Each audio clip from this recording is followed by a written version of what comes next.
Hello and welcome to the last of our BMW i3REX staff car reports. The last one because we've actually pretty much sold this car. If you've been following the electric vehicle market in the US, you'll know that prices at the moment are absolutely crazy. The price that I got offered for this car today, I uttered the phrase, "Have you the brainworms?" Because it's ridiculous. So why would I choose to replace our car at this point? Well, there's a few reasons. If you've followed the staff car reports, our last one was here, you'll know that the i3REX has not been the most reliable vehicle. We've had some people ask us how many times we've had to repair the car, and it's quite a few. I looked it up today because I was making this video and I wanted to work out how many things we'd replaced. So the oxygen sensor failed, the fuel door failed, the fuel sensor failed, the DC rapid charging, that they broke when they were repairing something else, or at least coincidentally it worked when I took it there and it didn't work when I took it away, so I had to take it back. It's only 45 minutes away, which, I mean, as a Brit that's a weird statement because only and 45 minutes as a drive don't go together, but because of where it is and the amount of time it takes, essentially your whole day is ruined for every trip, so it was kind of annoying. Fuel injector, that failed. Passenger restraint sensor, so the passenger seat had to be have its sensor replaced. The water pump, that failed. The cargo cover, that broke, the little string that holds it up, they had to replace that. Charge lock activator, so one day it wouldn't unlock from a charger and it took multiple attempts to get it to release the charging cord, and so that turned out to be an intermittent failure.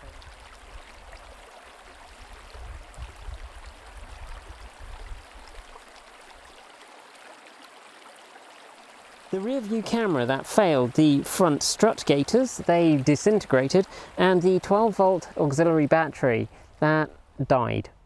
Fortunately for me, it died in a way which meant I could replace it, and we made a video actually about how to do servicing on your EV, and that is here also. But actually, over the last year or so, it's been pretty reliable. In fact, for the last few years, since we got all those faults fixed, it's been a pretty solid car. And in many ways, we would be happy to keep it, but there are some things.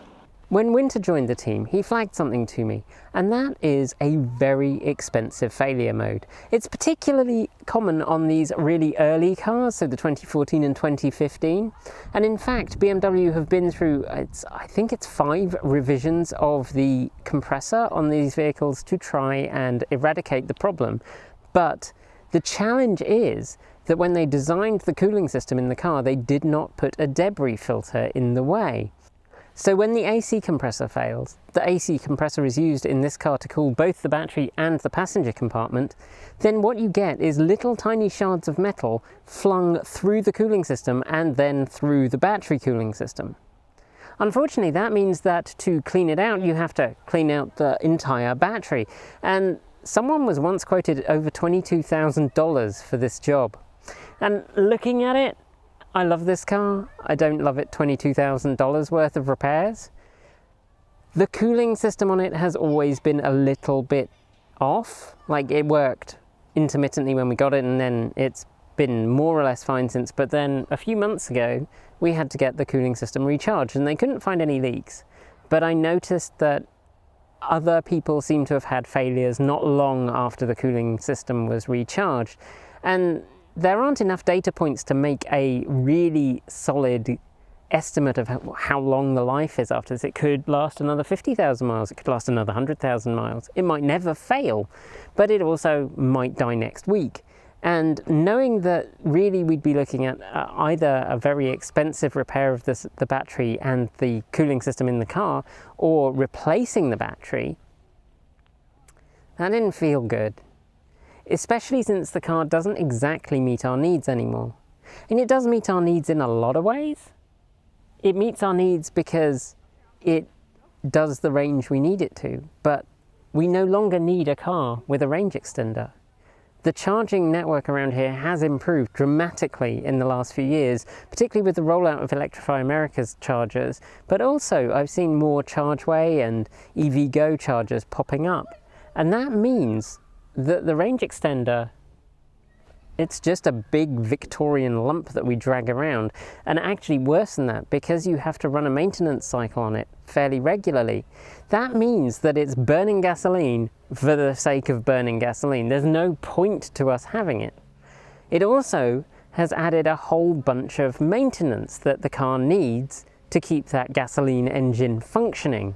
Oil changes, filter changes, that all has to happen even if you're barely using the range extender. And we are basically not using the range extender. We haven't needed it probably for at least 2 years. So all it's run is maintenance cycles. So that is another reason that we decided to replace it. So those things combined meant that we decided to look for an alternate vehicle. Unfortunately, we decided to do so at a time when there is a historic shortage of electric vehicles available in the market. In fact, there's really a shortage of all vehicles available in the market. If you go and look at sales forecourts in the US, quite a lot of them are empty because there just aren't the vehicles being made due to the COVID-related chip shortages. And that means it's been difficult. I did get really excited about one car. I spent a lot of time looking for it. I actually creeped over the internet trying to work out where the owner lived to see if it was somewhere I could just pop around and be like, "Hi, is this still for sale?" because the Craigslist advert had disappeared. It is a vehicle with 30 kilowatt hours of battery. It is a vehicle with a range of about 150 miles. It is a vehicle with 50 kilowatt rapid charging.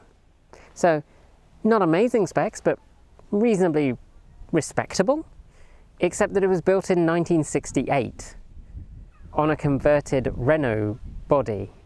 It's called a Mars 2 if you're looking for it, and there was one for sale in Junction City. Unfortunately, it's not for sale anymore. So then we've looked at other vehicles and we'll let you know what we've chosen. But today we're really talking about this car and how it stood up. As a 2015 vehicle with 55,000 miles on the clock, the interior of the vehicle has held up really well. There are a bunch of novel materials in there and recycled materials, and they've actually not really shown any signs of wear. The seat bolster's a little bit squidgy and there is really not a lot else to say. The one thing that really has suffered a bit is the top of the steering wheel.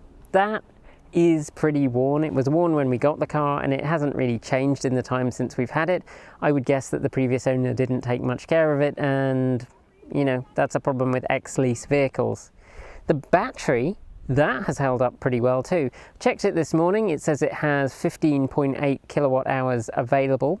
That is really a fairly thumb in the air kind of estimate because it's based on how the battery management system thinks the battery is doing.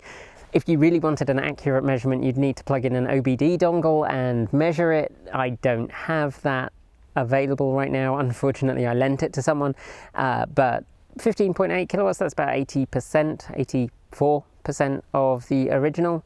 So 84% after 55,000 miles. It's definitely not in the realms of Tesla's ability to preserve battery life, but nor is it in the distressing range of Leaf battery life. When we got the car, it had, I think, around 16 kilowatt hours available, and that has obviously dropped a little bit, but not that much, which is a really good sign for the car's longevity. It suggests that that battery should keep going for quite a while longer. So over the 21,000 miles we've put on this car, which is not actually that much, but it's mainly our in-town vehicle, it's cost us about 24 cents a mile in depreciation, which isn't bad for a BMW. But at the end of the day, this is a car I'm really going to be sorry to see go. Both my wife and I love this vehicle. We think it's fabulous. It does exactly what it says on the tin. It's really fun to drive. It's amazing around town. It has a really tight turning circle. Obviously, rear-wheel drive. Front has a really good suspension and steering setup, so it's able to turn basically in any American street. You can do a U-turn without stopping. And that is really handy in town. It is comfortable and it is so quiet. I mean, To be fair, I don't drive a lot of luxury vehicles, but comparing it to, say, the Honda Insight we had before it, or the Toyota Prius before that, it's really a world away, and the interior is just a really nice place to be. And this, I know, this is the base trim. We don't have the fancy nice screen, we didn't get the fancy nice wood trim. This is the base trim, it's the mega world trim, and it's just a really pleasant place to be. The fact that this was a clean sheet design means that the car has loads of room inside. It has lots of space. It doesn't have unnecessary bumps and humps to make way for components that aren't there. And I'm gonna really miss it. I love the little blue highlights. I know they're kind of twee now, but at the time it was fun and funky, and this vehicle was something that I've never seen BMW do before or since. It's a car that is joyous just because it makes you smile. I mean, other BMWs, they make you smile because they go very fast, but this one, it's not hugely fast. It's just really well put together and really good fun. But it's also very expensive to own, and that is a problem. So I know it's been kind of a short update, but there's really not that much to say.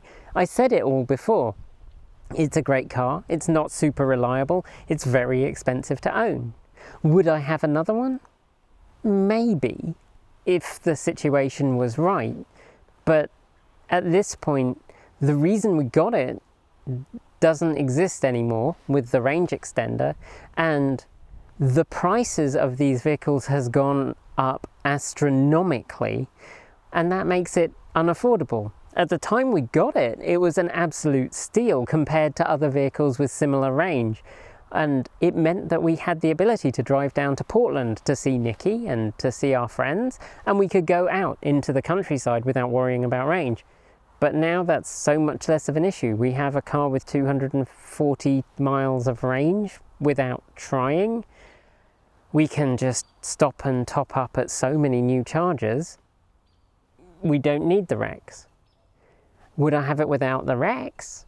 Well, that's actually something that my wife and I talked about quite a lot.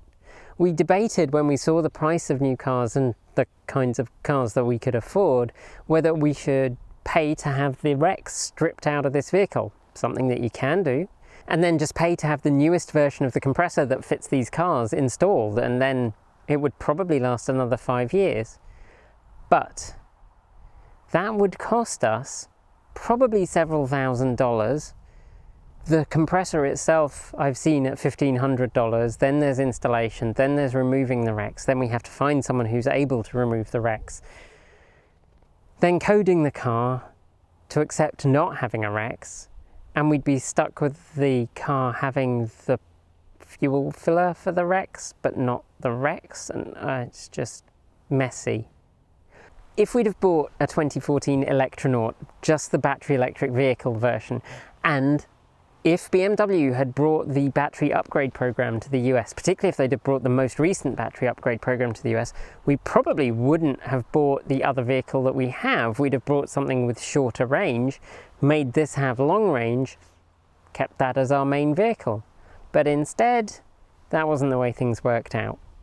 So, I'm gonna be sad to see it go, but I'm excited to try our newest vehicle, which is the same age. We'll let you know how that goes with more Staff Car Reports. That's it for today. If you liked the video, please be sure to give it a thumbs up, and don't forget to subscribe to our other two channels. That's Transport Evolved Take 2 and Transport Evolved Shorts. We've been having some weird things going on yet again with recommendations, so make sure that you're really subscribed, even if you think that you are, and why don't you take a moment then to tell your friends about us? You could even share it on that Zuckerberg platform. What's it called? Face Off? Yeah. No. Let us know what you thought of this video, and remember, play nice. If you're not fond of the YouTube's comment section, then why not continue this on our Discord server? It's free, and we'll leave a link below. Thanks on behalf of the entire TE crew go out to the folks on my right for being our $15 to $49 a month patrons. Special thanks to our $50 a month patrons, David Jankula, Andrew Martin, Guido Drahoa, Brophy Wolf, Tesla in the Gong, Paul Conway, Sean Ueda, Gordon C., Raging Fellows, Anonymous Freak, Jim Burness, Kyle Hodgson, Anthony Coates, Laura Sanborn, Rory Litwin and Denny Hyde, and our deepest gratitude to our $100 a month patron supporters, John Lyons, Marcel Ward, Reggie Watts, JP Fagerback, Will Graylan, Ellery Hensley and Ian. If you'd like to join the ranks of our wonderful supporters, you'll find links below to Patreon, Bitcoin and Ko-fi. And of course, you can buy your very own TE swag over at the Redbubble store. Thanks for joining us, and as always, keep evolving.